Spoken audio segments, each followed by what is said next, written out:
ትራምፕ ዛሬ ስምምነት ይፈርማል ብለው ሲጠብቁ ኢራን በቀጣይ ቀናትም ሊሆን እንደሚችል ጠቁማለች። የአሜሪካ ፕሬዝዳንት ዶናልድ ትራምፕ ዛሬ እሁድ ከኢራን ጋር ስምምነት ይፈርማል ብለው እየጠበቁ ነው።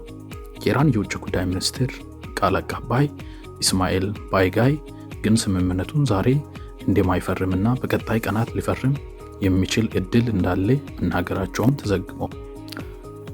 ዋና ዋና ሐሳቦችን ወደ እናንተ እናቀርባለን። የዩኬ መንግስት ከሚቀጥለው ዓመት ጀምሮ ከሩሲያ ነዳጅ ማስገባት ሊያቆም ነው። በሁለተኛ ሐሳብ ኢራንና አሜሪካ ስምምነት ለመፈራረም በተቀራረቡበት ወቅት እስራኤል በሊባኖስ ላይ የአየር ድብደባ ፈጽማለች። የዩናይትድ አረብ ኤሚሬትስ ለኢራን በቢሊዮን የሚቆጠሩ ዶላር ልትሰጥ ነው፣ ምንጮች እንደሚገልጹ ከሆነ። በሌላኛው መረጃ የአሜሪካ ጦር የኢራንን ድሮን መትቶ መጣሉን ምንጮች ለሮይተርስ ተናግረዋል። ኢራን ጦርነቱን ለማስቆም የሚደረገው ስምምነት ሆርሙዝን ደግሞ ለመክፈት ያስችላልም አለች። ለዛሬ ወደ ያዘንላችሁ መረጃ ስንሄድ ዩቲዩብ ቻናላችንን ሰብስክራይብ አድርጋችሁ እስከ መጨረሻ ቆዩ። ትራምፕ ዛሬ ስምምነት ይፈርማል ብለው ሲጠብቁ ኢራን በቀጣይ ቀናትም ሊሆን እንደሚችል ጠቁማለች። የአሜሪካ ፕሬዝዳንት ዶናልድ ትራምፕ ዛሬ እሁድ ከኢራን ጋር ስምምነት ይፈርማል ብሎ እየጠበቁ ነው። የኢራን የውጭ ጉዳይ ሚኒስቴር ቃል አቀባይ እስማኤል ባይጋይ ግን ስምምነቱን ዛሬ እንደማይፈርም እና በቀጣይ ቀናት ሊፈርም እንደሚችል እድል እንዳለ መናገራቸውም ተዘግቧል። የኢራን መገናኛ ብዙሃን እንደዘገቡትም ቃል አቀባዩ ከአሜሪካ ጋር የተደረሰው የመጨረሻ ስምምነት ሳይሆን ውዝግብ ጉዳዮችን በተመለከተ በአጠቃላይ አቅጣጫ ማስቀመጥ ነው ብለዋል። ስምምነቱ ዛሬ እሁድ ባይፈረምም እንኳ በቀጣይ ቀናት የመፈረም እድል እንዳለም አክለዋል። የፓኪስታን ጠቅላይ ሚኒስትር ሻህባዝ ሸሪፍ ሁለቱ ወገኖች የመግባቢያ ሰነዱ ላይ እንደተስማሙ ገልጸዋል። ፕሬዝዳንት ዶናልድ ትራምፕ በ80ኛው ዓመት ልደታቸው ቀን ስምምነቱ እንደሚፈረም እየጠበቁ ነው። ሁለቱ ነገራት በዋናነት ያሸማገሉት ፓኪስታንና ኳተርን ጨምሮ ሌሎች ሀገራትም ስምምነቱ ላይ ኤሌክትሮኒክ ፊርማቸውን ያኖራሉ ተብሎም ይጠበቃል። በመግባቢያ ሰነዱ መሰረት የተኩስ አቁም ለ60 ቀናት ተራዝሞ ስለ ኢራን የኒውክሌር መርሃ ግብር ድርድር ይጀምራልም ተብሏል። ከአጋማሾቹ አንዷ የሆነችው የኳተር ልዑካን ታህራን የገቡ ሲሆን ልዑካኑ በአሜሪካና በኢራን መካከል የመልእክት ልውውጥ እያሳለጡ መሆኑንም ተገልጿል። ትራምፕ ስምምነቱ እንደተፈረመ በአፋጣኝ የሆርሙዝ ወሽመጥ ይከፈታልም ብለዋል። አሜሪካ እንዳይገባ የተከለከለው ሶማሊያዊ አሰልጣኝ ሙሉ ክፍያ እንደሚፈጸምም ፊፋ ገልጿል። አሜሪካ እንዳይገባ የተከለከለው ሶማሊያዊ አሰልጣኝ ኦመር ኦርታን ሙሉ ክፍያ እንደሚሰጥም ፊፋ ገልጿል። የዓለም ዋንጫን ይዳኛል ተብሎ የነበረው አሰልጣኝ ግጥሚያዎችን መዳኛት ባይችልም እንኳ ሙሉ ክፍያ እንደሚሰጥ ፊፋም አስታውቋል። ኦመር ኦርታን በሚያሚ ዓለም አቀፍ አውሮፕላን ማረፊያ ለ11 ሰዓታት መጠየቅ ከተደረገለት በኋላ ወደ አሜሪካ እንዳይገባ ተከልክሏል። የዲፕሎማሲ ፓስፖርቱና አንድ ጊዜ አሜሪካ እንዲገባ የሚፈቅደው ቪዛ ተቀባይነት አላገኘም። የአሜሪካ ባለስልጣን እንዳሉት አሰልጣኙ በሽብርተኝነት ከተጠረጠሩ ቡድኖች ጋር ትስስር እንዳለው ስለሚታመን ክልከላ ተጥሎበታል። አሰልጣኙ ከአሜሪካ ኢሚግሬሽን ባለስልጣኖች አልሸባብ ጋር ግንኙነት እንዳለው ተጠይቆ ምንም ትስስር እንደሌለ መግለጹን ተናግሯል። ሕጋዊ ሰነዶች ይዤ ነበር፣ ትክክለኛ ቪዛም ነበረኝ። ህልሜን ለመኖር የሚሞክር አሰልጣኝ ነኝ። ትልቁ ህልሜ የዓለም ዋንጫን መዳኛት ነበርም ብሏል። ወደ ቱርክ የሚጓዝ አውሮፕላን ውስጥ እንዲገባ ከተደረገ በኋላ ወደ ሶማሊያ እንዲመለስ ፊፋ እገዛ ማድረጉም ተገልጿል። ሞቃዲሾ ሲገባም ደማቅ አቀባበልም ተደርጎለታል።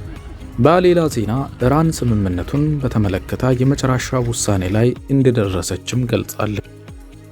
ኢራን ከአሜሪካ ጋር ዛሬ ይፈርማል ተብሎ የሚጠበቀውን የመግባቢያ ሰነድ በተመለከተ የመጨረሻ ውሳኔ ላይ እንዳልደረሰች ለድርድሩ ቅርበት ያላቸውን ምንጮች ጠቅሰ የፍርስ የዜና ወኪልም ዘግቧል። ኢራን የቀረበው ምክር ሐሳብ ፖለቲካዊ፣ ሕጋዊና ቴክኒካዊ ይዘቶችን መመልከታችንን ቀጥለናል ማለቷንም ዘገባውም አትቷል። ለቴህራን ወታደራዊና የደህንነት ተቋማት ቅርብ የሆነው የፋሪስ የዜና ወኪል የሚመለከታቸው ተቋማት ምክር ሐሳቡን አሁን እየተመለከቱት ነው ብለዋል።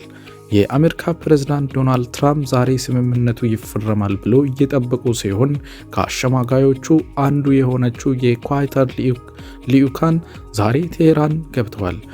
ልዑካኑ በአሜሪካና በኢራን መካከል የመልእክት ልውውጥ እያሳለጡ መሆኑንም በደንብ ተገልጾበታል። በሌላ መረጃ አለፈን። ውድ ተከታዮቻችን ዩቱብ ቻናላችንን ሰብስክራይብ እያደረጋችሁ እስከ መጨረሻ እንድትከታተሉ አሳስባችኋለሁ። ዩኬ ማዕቀብ የተጣለበት ነዳጅ የጫነው የሩሲያ መርከብ መያዟንም አስታወቀች። የዩናይትድ ኪንግደም ወታደሮች ማዕቀብ የተጣለበት ነዳጅ የጫነው የሩሲያ መርከብን በኢንግሊሽ ካናል ላይ መያዛቸውንም ጠቅላይ ሚኒስትር ኪር ስታርመር አስታወቁ። ሰማይትሮስ የተባለውን መርከብ በቁጥጥር ስር ለማዋል የአገሪቱ የባህር ኃይልና ልዩ ስልጠና የተሰጠው ብሔራዊ የወንጀል ቁጥጥር ኤጀንሲ ተጣምሮ 6 ሰዓታትን የፈጀ ኦፕሬሽን ማካሄዳቸውንም ተገልጿል። ጠቅላይ ሚኒስትር ኪር ስታርመር ይህ ስኬታማ ኦፕሬሽን ሩሲያን የሚያዳክምና ፑቲን በዩክሬን የከፈተው ጦርነት መደበቂያ እንደማይሆነው የሚያሳይ ነው ብሏል። ሩሲያ የተጣለበትን ዓለም አቀፍ የነዳጅ ማዕቀብ ለማለፍ በምስጢራዊ መንገድ የሚንቀሳቀሱ ድብቅ መርከቦችን ሻዶ ፍሌት ታሰማራለች። ወደ 700 የሚጠጉትን እነዚህ መርከቦች ማዕቀብ የተጣለበት 75 የሚሆነውን የሩሲያ ነዳጅ በማዘዋወር የክሬምሊን የጀርባ አጥንት ሆነው ያገለግላሉ። ዩኬ ከ500 በላይ የሚሆኑ መርከቦች ላይ ማዕቀብ መጣሏንም አስታውቃል። በሌላ መረጃ ሰሜን ኮሪያ የኒውክሌር መሳሪያን በተመለከተ አቋሟንም እንደማትለውጥም ገልጻለች። ሰሜን ኮሪያ ኒውክሌርን በተመለከተ ያላት አቋም እንደማይቀለበስ በመግለጽ የኒውክሌር መሳሪያ ግንባታዋን እንድታቆም የቀረበላትን ጥያቄ ውድቅ አድርጋለች።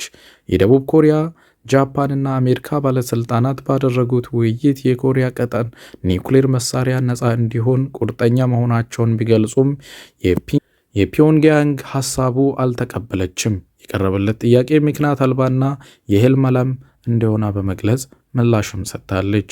የኒውክሌር መርሃ ግብር የምትቀጥልበት ምክንያት አሜሪካ የኒውክሌር መስሪያ ስርዓት ለደቡብ ኮሪያና ጃፓን ማቅረቧ እንደሆነ ሰሜን ኮሪያም አስረግጣ ተናግራለች። በአውሮፓውያኑ 2019 ከዋሽንግተን ጋር ያደረጉት ውይይት መክሸፉን ተከትሎ ፒዮንግያንግ የኒውክሌር መሳሪያ ግንባታ አጠናክራ ገፍታበታል።